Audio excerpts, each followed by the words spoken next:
Hey yo, what's up, my beloved champions fam? It's the bad guy of WWE champion Zeke 4-0 back with a brand new video, and we are back at it once again. We had the new release of tour requirements for the open tour with the Hall of Fame characters. We got those taken care of. Shout out to my faction fam, my brothers and sisters, my broskies and siskies from NWO.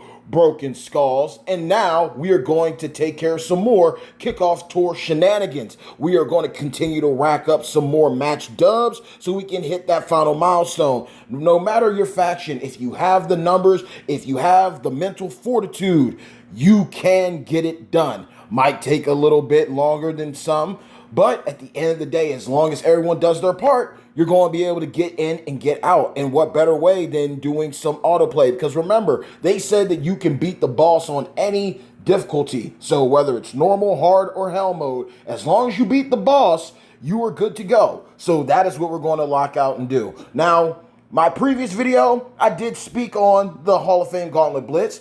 Things did not change. But you know what? At the end of the day, as long as you're able to do what you need to do, it is what it is. It's still the first week of the MLC, but I did need to get that off my chest. If you have a problem, address the problem. Don't let the small problems build up into a big problem, because sooner or later you're going to have to face them one way or the other. So it's better to be honest and just get it off your chest so it isn't weighing you down than to just keep it in and let it torment you. But I'm going to say this right here and now. One of the things that I really love about the MLCs as of late, it took so many years to get to this point, is the main stage for the matches. The main stage is everything. You come from the WWE to WWF times, where you go to a pay-per-view, you check out a PLE, there's a certain theme that's going on. And thanks to the Summer of Darkness, we are getting this really amazing backdrop. You got the gargoyle statues. You got the bats flying around all around up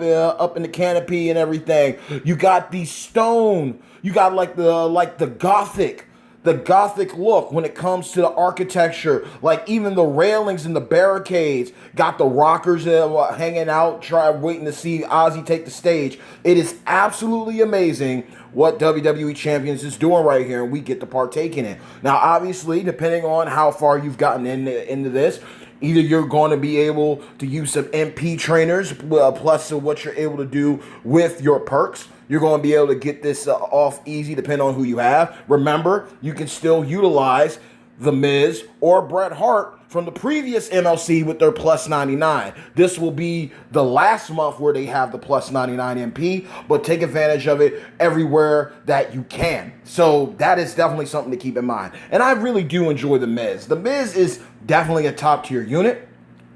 Now, with how moments are going nowadays, it is definitely a great look to have a debut character get a moment. Who's to say that the Creed brothers don't get a moment? Because I believe they were the NXT Tag Team Champions for a while, so we might get a new NXT moment for them.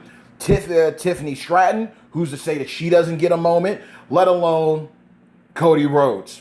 There are plenty of Cody Rhodes moments out there, whether for the modern era striker or the modern era tech or even the modern era powerhouse zombie. Who's to say that we do not get a modern era powerhouse Cody moment? There's something that's going to be going on there. And you know what I'm actually looking forward to? What would be really cool is if you had a Rhodes family moment. Let's think about it. Back in the day, you did have the team of Goldust and Stardust, and of course Dusty Rhodes going up against the Shield.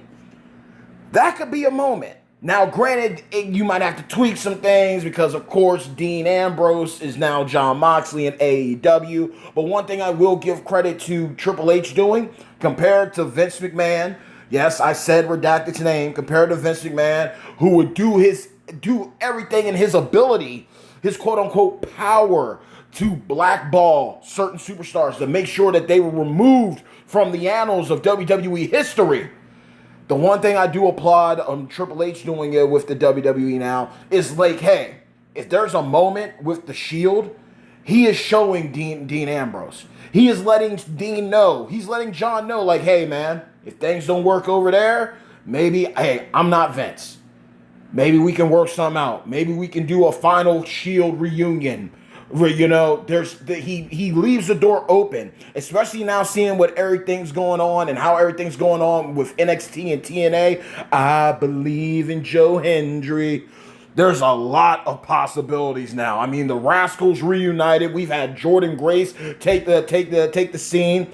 Who's to say Moose doesn't pull up in there? There are a lot of opportunities going on. But with that being said, there are a lot of cool moments that could happen as well. For instance, aside from the Rhodes family moment, I mean, you already got the Rhodes family tag lane, so why not have a moment with maybe Hall of Fame Dusty? And if Dustin Rhodes, aka Goldust, returns to the WWE and rightfully gets inducted into the Hall of Fame, what's stopping us from getting a future moment of the family? Because you got plenty of Dusties in the game. You have plenty of Codys in the game, and of course, there's a couple variants of Goldust in the game. There's a lot of wiggle space there. The possibilities are endless there. We could see how things go, but with a new Cody in the game, there could very well be another moment cooking up in the future. Could be on a prize wall, could be through a milestone, through a weekend contest event. The possibilities are there. Now, I will also address this. I really feel, I was just watching Champions Chat's video and looking at Merrick's video too. I really believe when it comes to prize wall the choices, you should really think about things. Not just automatic guarantee gets like, hey, I need that moment for Miz for him to work. Hey, I got lucky and I pulled Tori Wilson, or I got Stacy sitting on my squad, or I got the new Dudleys. Let me pick up those moments for them. I just got a brand new Sami Zayn. Let me get a moment for them. Moments are incredible, but I also believe you should look into straps. You should look into getting different straps, or let alone gears. Let's say you are going to be on your mission. Your mission in WWE Champions is, no matter what happens, I am determined to pull Blue Blood William Regal. Well, this MLC, you have an opportunity on that prize wall, the Summer of Darkness midweek prize wall. You are able to pick up both of his gears. So maybe you don't have him now, but you can get the gears for him. Maybe you are a sucker for Bianca Belair. You have to collect every version of Bianca, and you're going after Acrobat and Bianca, the toughest. Well, her gear is available right now. You missed out on Sammy's gear on the Ladders to Riches midweek prize wall. Now, well, it's back again. So you want to prioritize what's on your roster. And again, some people you can future-proof stuff. Maybe you pick up some moments because you know characters that you're going to be pursuing. You know characters that you are going to go all in to collect and pick up. Maybe you're a big spender. You're a big gambler when it comes to the loot. Gotcha's going to gotcha. The possibilities are endless, but the opportunities are there, and you don't want to see them pass you by. But I strongly advise, just like I've given in passive video advice, wait until the very end of the MLC. You got a couple days left. You know that you've completed all the midweek contests. You know you're not going to have any more opportunities to get any more medallions unless you spend disposable income. Wait until the very end, after the final midweek contest. See where you are with your medallions, and then make your conscious decision on what you're going to pick up and what you're going to leave to the side, because there will be another rotation. It might have things that you need. It might have things that you skip out on, or you can just pick things up to be like, okay, I got all the waifus for this women's revolution moment, and I know that I need 10 of those tokens, and those tokens are highly affordable compared to what they're going for in the Showdown shop. Well, 10 months, 10 prize walls, 10 tokens. Boom. I know at the end of every single MLC, I'm going to pick up that token, and then by the end of the year, or at the very start of the next year, the new year, I will have that token on lock, and I have all those waifus on my squad that they're going to be able to benefit from that. Maybe you love a certain faction. You love the NWO for life, or break it down, D-Generation X. Pick up the moment. You know that you're going to be hunting after those characters. There's a possibility and a chance that you're going to get other versions of those characters that will utilize that moment. They will get added to that moment. That is a possibility that can happen, and it's going to allow you to capitalize later on down the road. Maybe not right now, but later on. Like a good example for me is the NXT arrival moment. I don't have Braun Breaker, Striker. I don't have Carmelo Hayes. I do not have Nikita Lyons. I don't have Roxanne Perez. I do have Tex Sammy. I do have Wes Lee. But I can go for those pulls. I can go the distance. And I can go and, know when to hold them, know when to fold them, know when to invest, know when to spend some disposable income, and hopefully pull those characters later on, recruit those characters later on, whether it's via a prize wall, whether it's a chest or a shard chest, and I get lucky on a drop, depending on the MLC, I could get one of those characters, or I buy the last remaining shards that I need from a store offer and recruit them that way. There's a multitude of ways to go about it. But for Wes Lee, who's incredible, I figure, why not use him? There could be a future NXT MLC. You're going to need NXT reps. So, okay, I got Powerhouse Walter, a.k.a. Gunther now at 5-star gold. I have Wes Lee, who I plan on taking up to 6-star gold. I have Honorary Uce, Sami Zayn. I've got a couple of pieces to the puzzle already, so why not? Knowing how good, knowing faction feuds aren't going anywhere, having a 6-star gold Cora Jade. This is a moment that is going to benefit my faction in the long run, because I'm going to be able to get in and get out of the queue, be able to not only take care of my lane, but sweep up and clean up if one of my brothers and sisters needs it.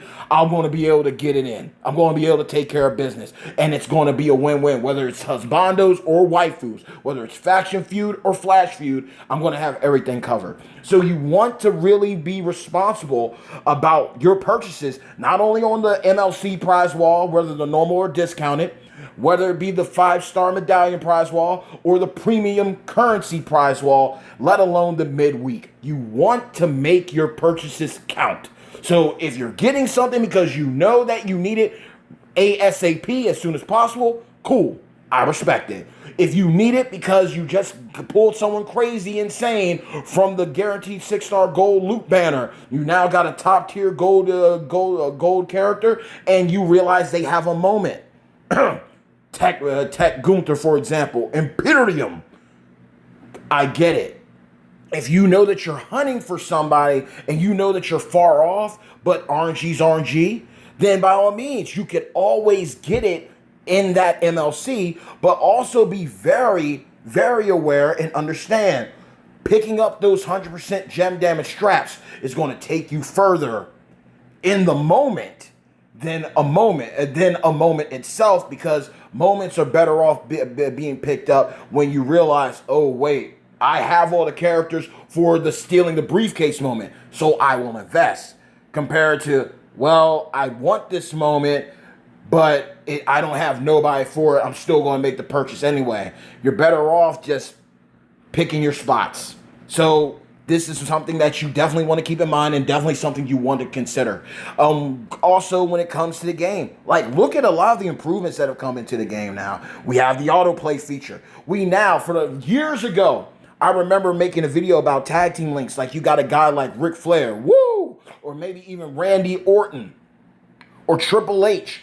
You got these characters in the game now that have multiple links, and you can put them together for one link, and then you can't. For instance, there was a time where you have DX Army Triple H and you have DX Army HBK when they debuted.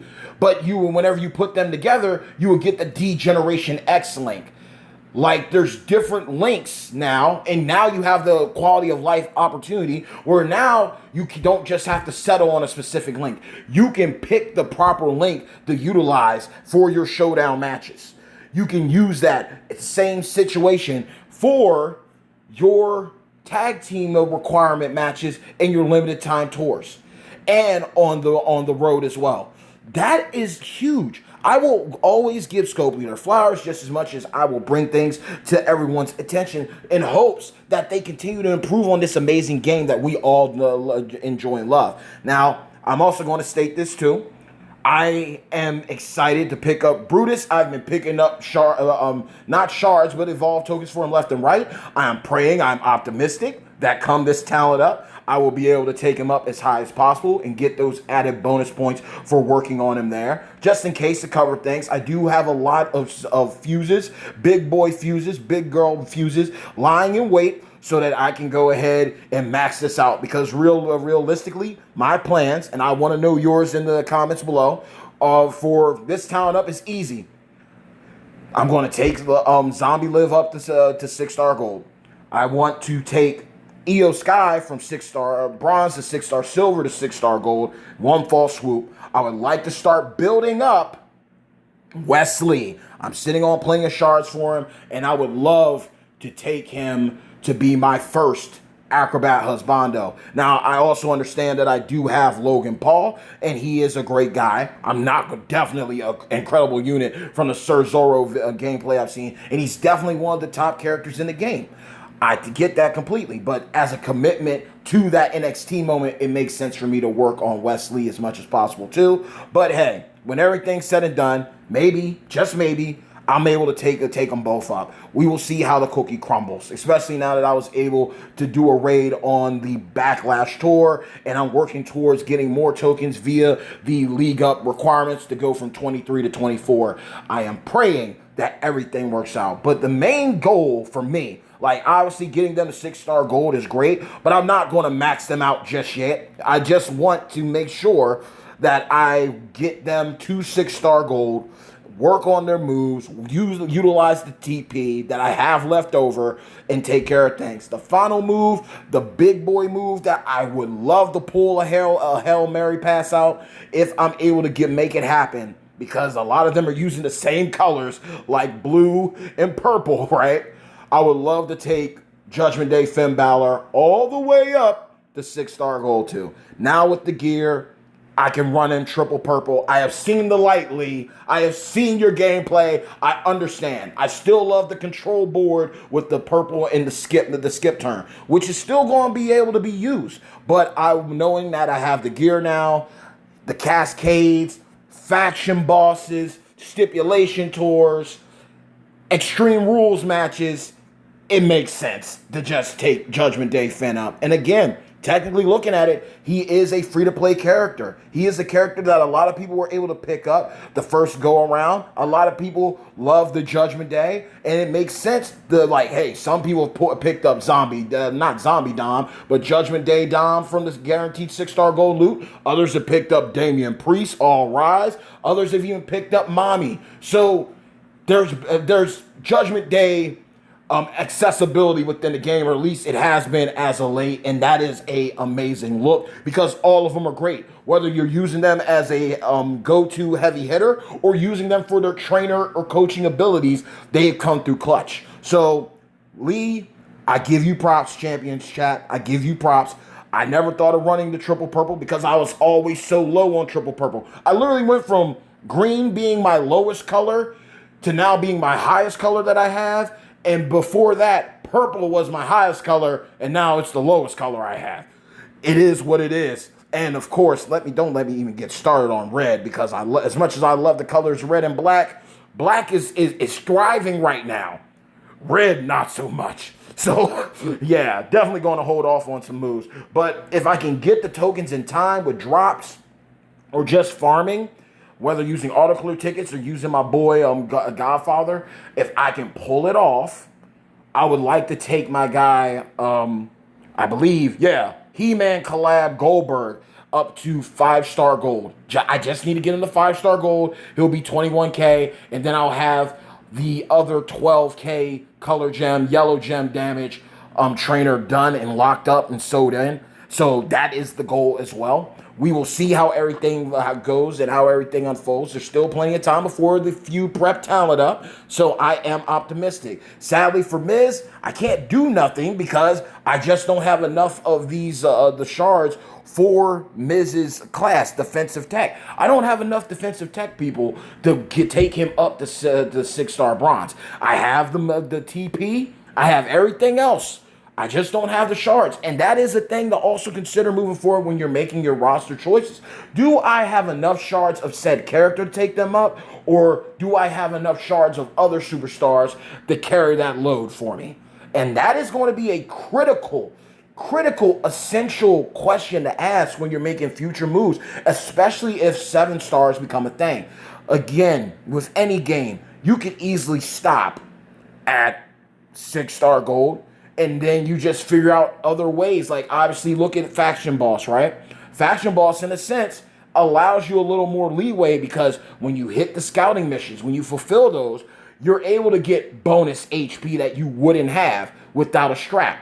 You're getting bonus gem damage. So you're able to be hitting like 7-star damage even if you don't have actual 7 stars. But just look at how much it took when it comes shard-wise for you to take up your 6 stars. There's characters, for instance, when I got the, I had already pulled Finn, I already had him at 6 stars. So when I claimed the 5-star Finn with the gear, those were additional shards. I could use those to go towards it. And even if I used up all those shards to cover my purple moves, I still have plenty of other showboats lying in wait that shards are going to guarantee that I get him to 6-star gold if I don't max out the contest already, using coins and everything to move EO up and so on and so forth, right? So then it becomes that same thing. There's certain people like Wesley, you're going to pull him left and right. He's going to be easier to obtain. Same with Mosh. Same with Dakota Kai. Because they were former MLC free-to-play characters, their shards are going to be dropping left and right. Then there's certain banners that you pull on. You're going to pull shards of certain people left and right. And that's going to give you that coverage.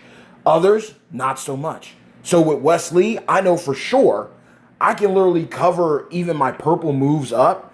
And I know that Wesley, I can still use shards left over to take him all the way to 6-star gold just off of his shards alone. Same thing, I was looking for shards for Stacy Keebler, Trickster. I still want to take her up. But having Oblivion live on the squad has me looking at things different. And then I'm also realizing I would love to take up a solid male Trickster representative. Us having Ozzy Osbourne has opened my eyes to being like, you know what? I don't have a Ruthless Aggression rep yet at 6-star gold. There it is. There he is. And it's a Trickster. Top tier monster right up there alongside Umaga. I'm with it. And Zombie Gunther does things. He gets busy as well. But preferences, the spare by Yellow TP that's already taken a hit thanks to Zombie Live in this Master Managers event, I'm holding off. But I could run a guy. I have the colors for right now.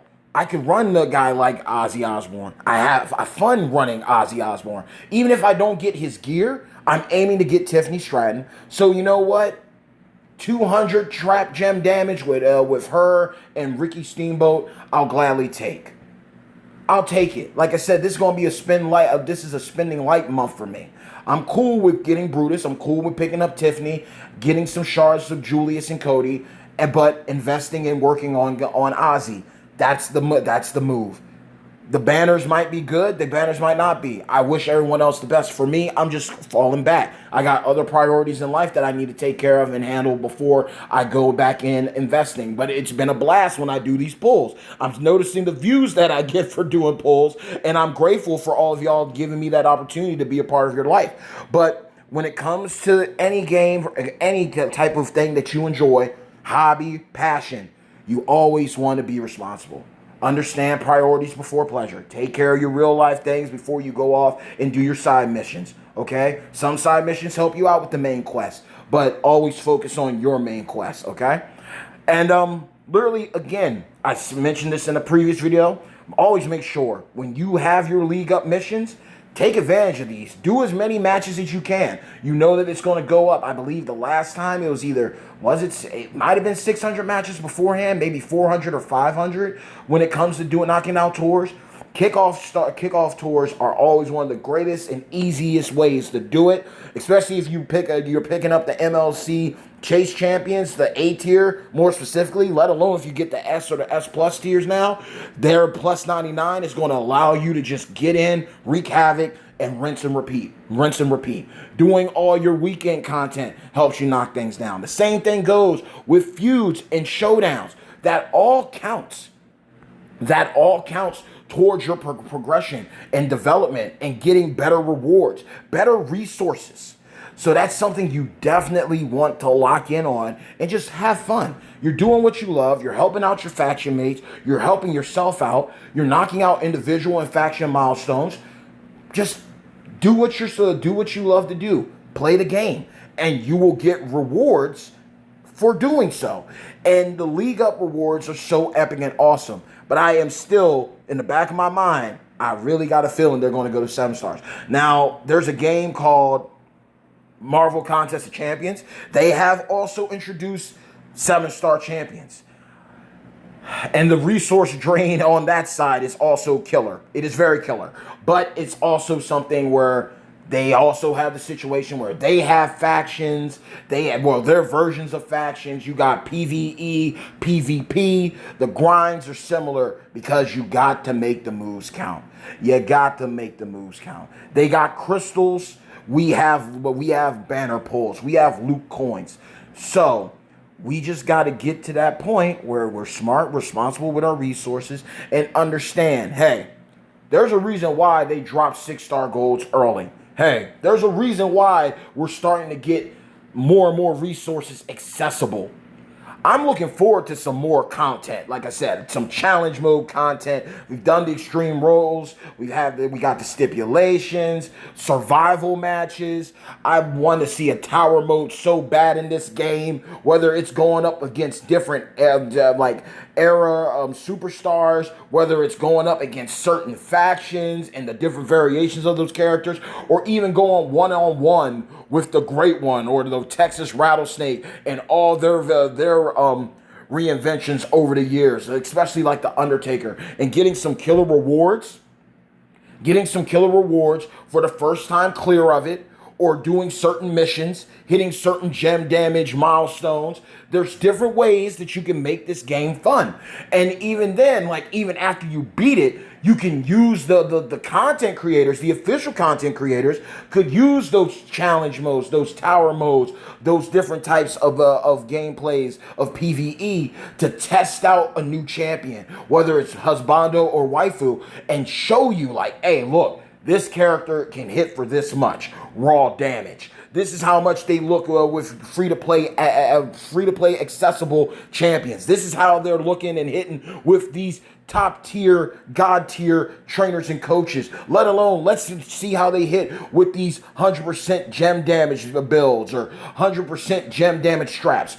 There's so many things that Champions hasn't tapped in. I'm grateful that they found their stride. I'm glad that they've able to find their flow, their ebb and flow of how they do things. I'm grateful for that. But I also want to see them continue to push the needle. Keep on pushing it forward. So that way we, the players, the community, can thrive and enjoy what they're doing.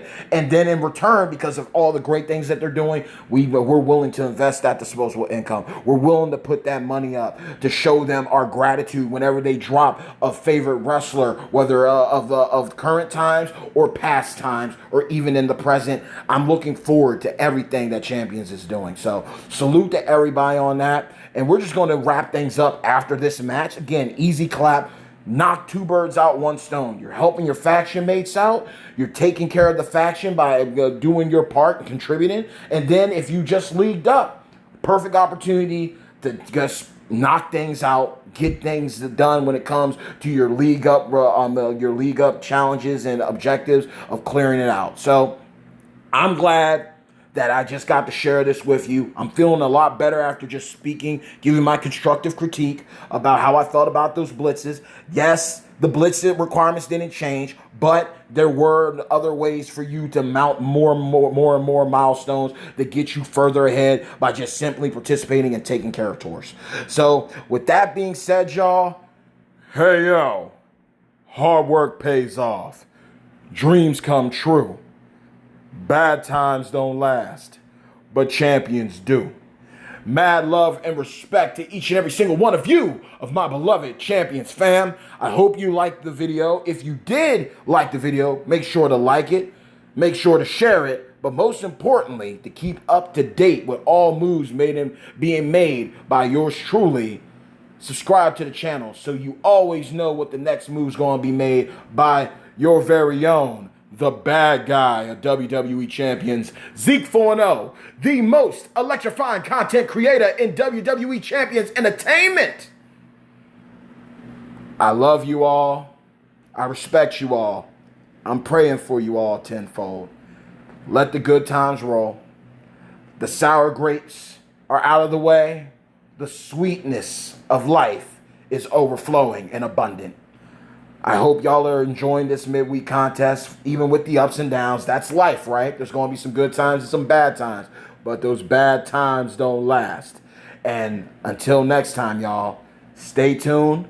Let's chop it up in the comments below. Always remember, every video provides a link to the portal as well as the official blog for anything that keeps you up to date on this amazing game, WWE Champions. Support the community, support the other YouTube content creators, support the brand so we can keep on enjoying this game, smashing gems and taking names.